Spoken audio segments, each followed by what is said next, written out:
It was almost 3 years ago that this woman's life was changed forever by a knock at the door. I went downstairs to find a detective on my doorstep to tell me they had a search warrant for my house, and when I looked over his shoulder all I could see was police in full gear, lots of police vehicles, and that was the moment I found out. The children were just saying, "Daddy, where are they taking you? What's going on? Daddy, where are you going?" Her husband was arrested on suspicion of downloading indecent images of children. It was part of Operation OAR, a huge investigation by the British police to track down paedophiles who'd accessed child pornography sites in America. Over 7,000 names were supplied. So far, there have been almost 1,500 convictions in the UK. Did you for any second think my husband could be a paedophile? Regrettably, I have to say yes, I did.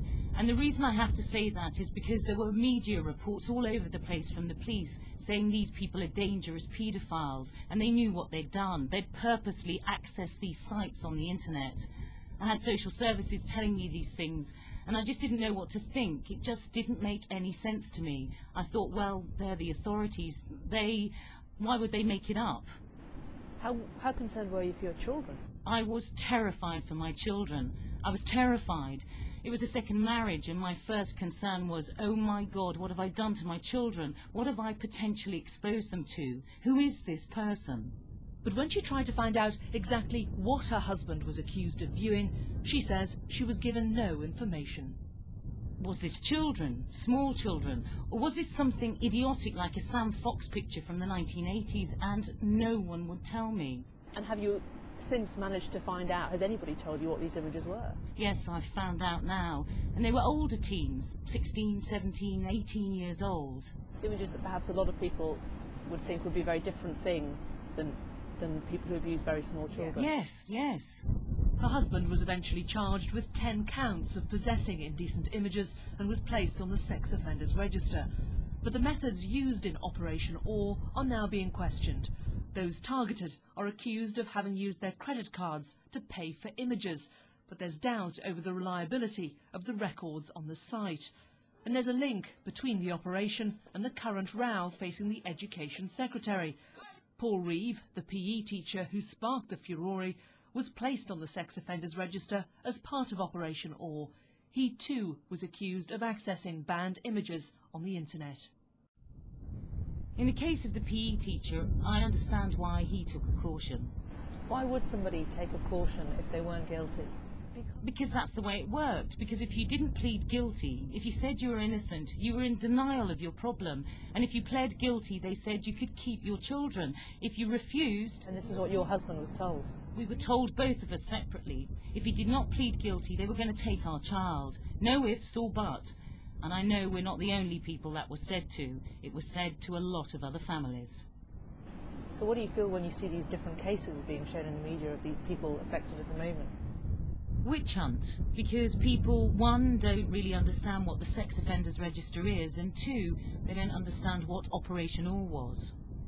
Her husband is appealing against his conviction, but the impact on his family has been extreme. We were asked to stop taking the children to church youth clubs. I was asked to leave the PTA. People wouldn't let their children come and play with my children. My children stopped being invited places. It was very isolating. Of course, you weren't implicated in any way in what your husband was accused of.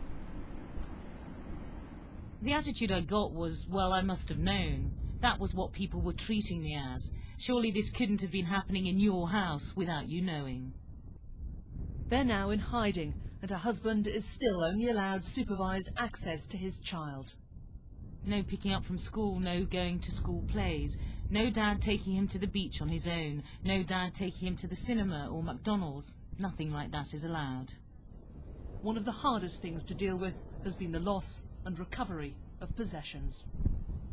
We got back our Disney videos, but unfortunately again the spectre of OAR doesn't just go away, because every time my son wants to watch one of his Disney videos, as you pull it out of the case, the first thing you see in indelible black pen is a giant X with "No offences found" written over Pinocchio's face. And what about family photos? We didn't get them back. How do I explain to him that there's hardly any pictures of him as a baby? Please don't misunderstand me. I think child abuse is horrendous and paedophilia is a horrible, horrible thing. But I can't think of a single family that's been through this where their children are better off afterwards. It's impacted on my children, scarred them, I have no doubt, for life. It's decimated our family. Our family is torn apart in pieces and will never be fully rebuilt. And it's just a shame that out of some mistruths and lies, so many people have been destroyed.